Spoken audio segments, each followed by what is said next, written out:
Welcome back, dear listeners, to another powerful episode of Mind Over Masculinity, the podcast where we explore what it means to lead, live, and love with both strength and soul. I'm your host, Avik, and today's episode is a conversation that every man in leadership needs to hear, especially those who feel the quest and the quiet weight of holding everything together. So, my guest today is please welcome Dr. Greg Woodard. So, welcome to the show. Thank you. Please call me Greg. Amazing. So, dear listeners, before we delve deep into the discussion, I'd quickly love to introduce you to Dr. Greg. So, Dr. Greg has lived leadership in its most demanding form. I mean, from the decks of US Navy ships to the emotional trenches of the ministry and coaching. So, over his 22 years in the military, 15 of those as a Navy chaplain, he witnessed the brilliant leaders burn out not from lack of courage, but from leading out of expectation rather than conviction. So, that experience led him to write his powerful new book, Leadership from Within, Navigating the Path Towards Soul Driven Success, where he shares how authentic leadership isn't about doing more, but it's all about becoming more whole. So he's a spiritual director, leadership coach, and husband of 28 years. Yep. So whose work now centers on helping faith driven men and women cultivate the rhythms of health, presence, and purpose that sustain both their mission and their humanity. So I'll not take much of your time, dear listeners. Let's get into the discussion. And Greg, welcome to Mind Over Masculinity. It's really an honor to have you here today. It's an honor to be here, Avik. Thank you very much for inviting me. Amazing. So, if we talk about the leadership crisis from the outside in, I would say, so you have said that many leaders are exhausted by the gap between who they are and how they lead. So, what do you think? I mean, what does that gap look like in real life, and um, how did you start to notice it in yourself and others? Well, I think that it can be revealed in a lot of different ways. Yeah. I think, first of all, we need to understand who we are as people. I think when we truly understand who we are, what our personality is, how we um, personally interact with the world, I think that can create an environment where we can um, where we have a better than average chance of leading sustainably for the long haul. Um, so it comes from a real sense of who you are as a person. And when you don't have that, or when you're leading from false pretenses, maybe we're leading from the popularity paradox, where leadership is about popularity, or we're leading from perhaps the performance paradox, where we are leading Mhm. out of a sense of we have to perform in a way that others expect us to perform. Mhm. Um, when we are leading in those kinds of ways, we're not leading from our authentic self. So I think that's a good start, and then we can go from there. Mhm. That's amazing. And like, maybe if you can also share, like, what are some of the early warning signs that a leader in kind of operating from performance instead of purpose? So I think some early warning signs is what you're doing fatiguing you more than energizing you. Are you, well, I'm a married man, you mentioned, and I think I probably wrote down 28 years. My wife will correct me and say it's actually been 27 years, but I'm a married man, I have children. Is your profession, is your work life negatively impacting your family? Mhm. Um, maybe you're getting into, things that are like, I like to use this analogy of when we look at an iceberg, we see an iceberg in the ocean, and what we see is the top of the iceberg. What we don't see is all so my fist is the iceberg, and what we don't see is the rest of my arm, the rest of the iceberg that's below the surface. And when we have a reaction, maybe we're reacting to circumstances that otherwise would be not so dramatic, or really aren't dramatic, but Mhm. we're making them dramatic. Um, Maybe we're using substances to medicate the pain away from the difficulties of our leadership role. Yeah. Those are some early warning signs. More fatigue than normal. I know when I've been super stressed in different environments, I'm much more fatigued. I don't have the energy that I would otherwise have. Uh, I don't get out of bed in the morning. I get out of bed in the morning dreading the day rather than anticipating the day. Like in my morning journaling that I did this morning, I wrote, I'm happy for a new week because I love the season of my life and I love the things that I'm doing because I get to do things that are who I am. That hasn't been the case in all seasons of my life. So those are a handful of early warning signs. Got it. Got it. So, like, I mean, it's really powerful because the idea that burnout isn't just a physical exhaustion, it's a, I'd say, spiritual misalignment, right? So, yeah. And also that you have served in the military under some of the toughest emotional and the physical conditions, I'd say, imaginable. I mean, can you share a moment from that season that reshaped your understanding of the leadership? Maybe um, even your faith as well. So, Yeah, I want to first say that I haven't served in as harsh conditions as many people that have served and that are currently serving. I have served in some difficult circumstances, and I think anybody who serves on board a U.S. naval warship would say, and they've deployed on that kind of platform, they would say that that's a difficult experience because you don't look at a naval warship and see a cruise ship. You know, cruise ships have all these creature amenities. We're comfort amenities. We're looking for um, efficiency, okay. and we're looking for functionality when we're on a naval warship. So I think in that environment, um, first of all, it was a long time to be away from my family. I was deployed for 7 months during different war experiences that we've experienced in the United States. People have been gone for as long as 15 months at a time, or even longer from their families. So mine was by standards relatively short.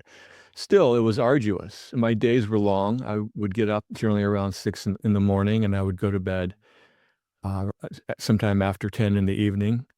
Um, I would try to find opportunities for rest in between.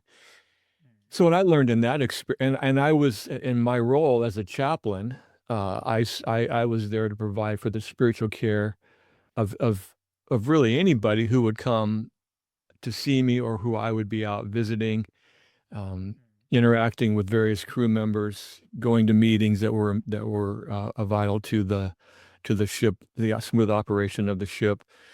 So I think one of the things that it made my makes a chaplain's role or any kind of care provider's role different is that we're one of one often. We're often the only ones that are serving in that role. I was the only chaplain, and I had 800 potential souls that I could be caring for. I didn't see all 800 uh, on any given day, but I saw a lot of members of the crew, and they were always coming to me with concerns and with issues, and I was always giving.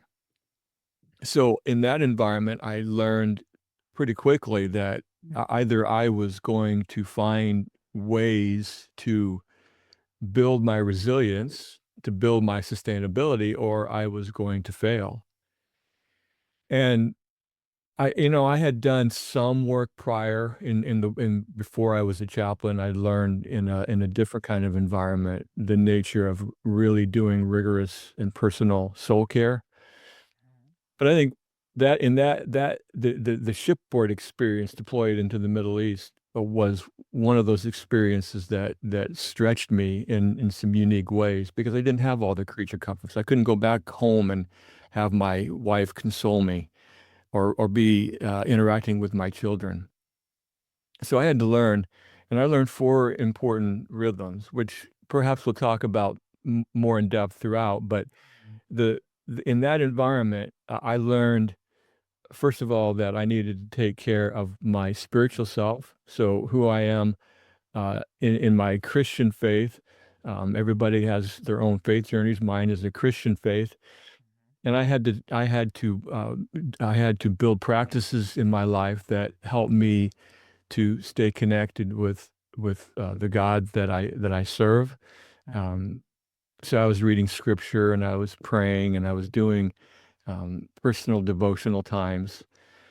Emotional, I had to really take a look at who I was on the interior. When a care provider is always caring for others, sometimes we take on the pains that others bring us, and we have to find ways to release them.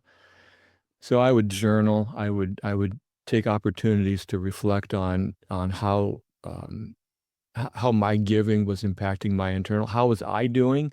Because not a lot of people, and I didn't expect them to, but not a lot of people were asking me how I was doing. So I had to do some internal checks and make sure that my emotions I was effectively navigating my emotions.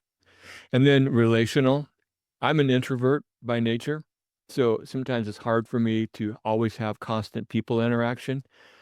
On board a naval vessel, when you're out and about, you're getting a lot of people interaction. You're in a lot of meetings. People are coming and asking to have a conversation with you. So there's a lot of giving because of my personality. So that sometimes can be draining. So I had to make sure. So that would cause me sometimes to close myself off from people. And I had to make sure that I was getting out and about relating to peers, relating to people, not always just as the chaplain, but as a person, as a human being. Okay. And I also work to maintain, as hard as it is to maintain relational connections back home, but I would take opportunities to call my family. It's amazing the technology that's available on ships nowadays. We're thousands of miles from home, out in the middle of the ocean, and we're able to call home. So I called home quite often to just connect with my family and hear my kids' voices, my wife's voice, and find out a little bit about what was going on back here. And then I took care of my physical self. Um, I think sometimes in deployed environments, maybe especially, rest can be seen as a luxury Yep. because there's always things that are happening. Somebody has to be manning the ship at all points of the day. It's a 24/7 operation. So I had to model rest, both for them, I think, and I think in some ways it was me when I took time to rest. It was modeling this is important for you as well. So I would rest throughout the day. I would also exercise consistently. I worked out usually in the morning, different times of the day. I would try to get outside, walk around the outside of the ship, on the decks of the ship to just get the fresh air. So spiritual, emotional, relational, and physical were key rhythms that I had. And I think there was another part of that question, Avik. I might have missed part of what you asked. So I was just saying, like, uh, I mean, mostly you have already shared it, but still, I was saying, like, about your faith as well. Oh yes, yeah, of course my faith, sorry. I touched on that at the very beginning. My spiritual rhythms. I call them rhythms. And every rhythm has a practice that's associated or multiple practices that are associated. In my faith tradition, my spiritual rhythms, my practices, my faith, um, so maintaining a daily connection through, like I was saying, prayer, reading my scripture, um, simply listening, stopping and just listening to what God might be saying to me. Sometimes when you are taking in other people's pain, Yep. which I was honored to do as a chaplain, people need a place to release the pain that they're navigating. Maybe it's loss of somebody back home or some kind of tragedy happening in their own lives. It can be, it can create sometimes it can create a barrier between my soul and the way that I connect with God. So I had to take times where I was really releasing the pains that other people were bringing me, and I had to really release them to God. So that was my that would be how I would answer the faith. I think it was important just that I maintain. It's sort of like also this relational connection that I talked about with my family. I had to connect with them purposefully. I had to call them and purposefully connect with them. It's the same when I think about my faith. I had to purposely connect with God in the way that was personal for me. And everybody's going to have a different way that they connect Yeah, with God. It's very personal. All these practices are very personal, but that's how I would answer the question about faith. lovely. Go ahead. So, okay. And if I ask, like, how did those experiences actually plant the seeds um for the framework and leadership from within? So, what is it? How do the practices and I'm Uh, sorry, the how did those experiences actually help you? I mean, actually plant those seeds for the framework and leadership from within. oh yeah, thank you for asking. Yeah, that was really that ship experience. There's a lot of other experiences I could talk about, Yeah. but that ship experience Mm, was really where it was the genesis of what I of the structure that I created. And I wouldn't say, I use the word created. I mean, it's a structure that I looked back and saw yeah. in that environment. Those four rhythms were the four most important things that helped me maintain um, resilience and maintain a sustainable daily practice. So that experience, and then developing. So the book is me uh, delving into each of those rhythms Mm, and framing out what various parts of the rhythms are and how, like in the relational, how is your relationality, is the way you're relating to others, is it creating a leadership barrier? So I'm connecting these in some ways to leadership, particularly spiritual leadership. I mean, like for example, are your relational connections with people productive, or are they a barrier? Are you a barrier leader, or are you a leader that's drawing people to yourself? And the same goes with how are you relating to your family? Are your professional relationships creating a barrier to how you're relating to your family? Your emotions, are you taking time? Journaling can be a spiritual practice. It can also be a self-leadership practice. It's a way to check in on how our emotions are doing, on how our daily life is affecting us. Um, in the book, I tell a story of a friend who we entered the chaplaincy. We ended up entering the chaplaincy together. mm, My friend had to lose a lot of weight to be able to come into the chaplaincy. And I interviewed him for the book, and he shared with me how, as he was going through his weight loss journey and began to shed the extra weight and began to reveal that he was taking care of himself physically, both by his appearance mm, and by the different practices that he had to do, the things that he wouldn't eat, or the things that the extra levels of exercise that he was getting, people began to relate to him in a different way. Um, and so your physical self and how we're taking care of our bodies has a definite role to play in how we lead. When we aren't taking care of ourselves physically, if we're not resting well, if we're not sleeping well, it's going to affect our decision making. It's going to affect our leadership. Um, I've already talked at length about the spiritual practices, but I built several spiritual practices. Again, these aren't unique to me or aren't new. I didn't create them. I'm simply finding ways to implement them into my life. Are like when I and also I think when I talk about relationships, the way we related as kids, the way our primary caregivers related to mm, us as children, affects the way we attach to people. There's this whole system in psychology that's called attachment theory, and we don't have time to go into the details of it.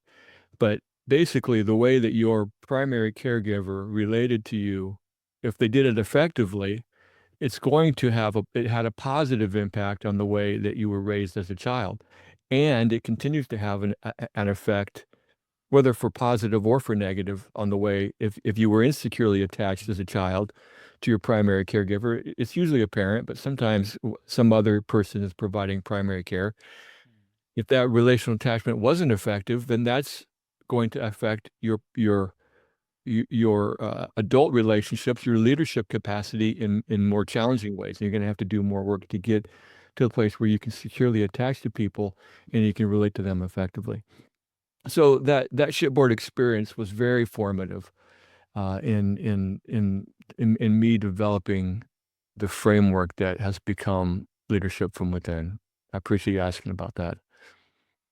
Lovely. That's real lovely. I mean, it's really profound and leadership forged in pressure, but defined through the presence. So definitely. And if I ask like the masculinity, faith, wholeness, and uh, we talk a lot about redefining masculinity, right? But moving from dominance to depth, from pressure to purpose. So, how does your experience as a leader and husband shape your view of what healthy masculine leadership looks like today? What do you say? Yeah, that's a very good question. Um, so I've already talked about that I included this emotional rhythms section in the book. Mhm, Um, Sometimes, and this is a general statement, sometimes men don't. I was just at a group on Saturday, and we were talking about this whole idea of connecting with our emotions, connecting with our feelings. We don't often, as men, mhm. we don't often, it's it's it's not uncommon that men avoid talking about feelings. Correct. Like, we don't like to delve into our emotions because, well, we might see if we have a weakness emotionally that makes us weak as people. Mhm. I saw this happen in the military, Okay. and uniquely, it was not just men; it was women that were we. Nobody really wanted to talk about their emotions. But in a general sense, women are more apt to talk about their emotions and the way they feel than men are. And so when I think of to be more direct about answering your question about masculinity, I think one of the most masculine things that we can do as men is as a husband, as a father, is to show our emotions, is to express our emotions and be expressive about them, not in unhealthy ways. Because the thing is that if we don't deal with our emotions in a healthy way, they don't go away. They show up in unhealthy ways. So if we're not dealing with latent frustration over whatever, or we're not dealing with some kind of painful experience, and we're just denying it or just letting it simmer, it doesn't show up. It shows up. It does show up. It shows up in like in anger or in emotional outbursts. You might be shorter with your children. You might be shorter with your wife. But if you're addressing these concerns, however you're addressing them, usually if we're dealing with them effectively and we're actually dealing with them, we're talking about them or we're journaling about them, somehow we're acknowledging them. Maybe it takes a therapist, maybe it takes a coach, maybe it takes a spiritual director. If we're actually addressing them as men, we are more effective in our masculine role. If we're denying our emotions, what kind of example is that setting for, in my case, is for my children? If my children never see me effectively address my emotions or acknowledge that I have something emotionally difficult going on in my life, that seems to me that it doesn't give them permission, or they feel maybe a less, they don't feel like they have permission to express their own emotions. Very true. And the fact is we all have emotions. We all have things that we need to address. And so, counterintuitively, maybe to some of your listeners, one of the most Mhm. masculine things we can do is not let expressing our emotions make us feel like we are weak or that we might be perceived as weak by others. But indeed, it's one of the most effective things that you can do as a leader, as a man, is to effectively show your emotions. Very truly said. Very truly said. Yes. So, amazing. And if you could give, or maybe leave one message for the men who feel like they are leading well publicly, but crumbling privately. So then, what would it be? Well, first of all, you have to acknowledge it. Sometimes it's easy to live in denial. We succeed professionally. We, we know we're doing really well. We're accelerating our career, Mm. but at the same time, our family is suffering. And unfortunately, I have Yeah. I have I have examples of this. Not so much in my life, although I would say that there are seasons where my family has suffered because of a relational dynamic that was made that work was making challenging. Um, there are some people have a great deal of charisma, a great deal of natural ability to lead well in a professional environment. But if you look beneath the surface, or if you go behind closed doors at home, uh, there's a toxicity that's happening in their home environment. So I would say, I guess, if I would leave one thing with men, I would say to them that you have to acknowledge it. The most important thing, the first thing you have to do is acknowledge it. You might have to ask for forgiveness, and then you have to actually deal with the issue that's causing the concern. First thing you have to do is acknowledge it. Last, maybe the last thing, not the last thing, but you have to also then address it. Now, it's one thing to just say, "Hey, I've got a problem with anger," for example. But if you don't do something about it, then it's just words. So you actually got to follow through on what you're telling people that you have a problem with. Then follow through and do something about it. Exactly. Exactly. Yeah. Amazing. That's the kind of wisdom that hits home and leading with the strength and surrender, I would say. So, Greg, thank you so much for sharing your story, your faith, and your heart for sustainable leadership. And I would say, like, you have reminded us that the real success is not just about how much we achieve, but it's all about how deeply we live in alignment with who we are. So, for everyone who is listening, maybe leadership isn't about carrying the world, but it's all about creating the space for your uh, soul to breathe. Because when your inner life is whole, your outer leadership becomes unshakable. So, uh, Greg, I mean, if someone wants to connect with you, what will be the great medium to connect? Best way to connect, thank you for asking. Best way to connect with me is go to page.gregwoodard.com, and you'll find a free resource.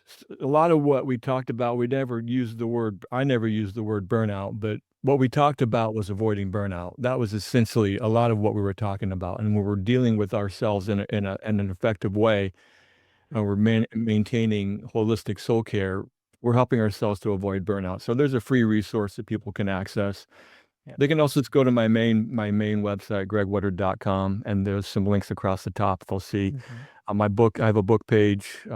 Leadership from Within is part of that menu that's across the top of my webpage. So gregwoodard.com, and also page.gregwoodard.com. Amazing. So, dear listeners, what I'll do is I'll add all these details into the show notes for your easy reference. And with this hope, this is your host Avik, and this is Mind Over Masculinity, reminding you that true strength begins not in power but in presence. So until next time, take a pause, listen within, and lead from your soul. So thank you so much.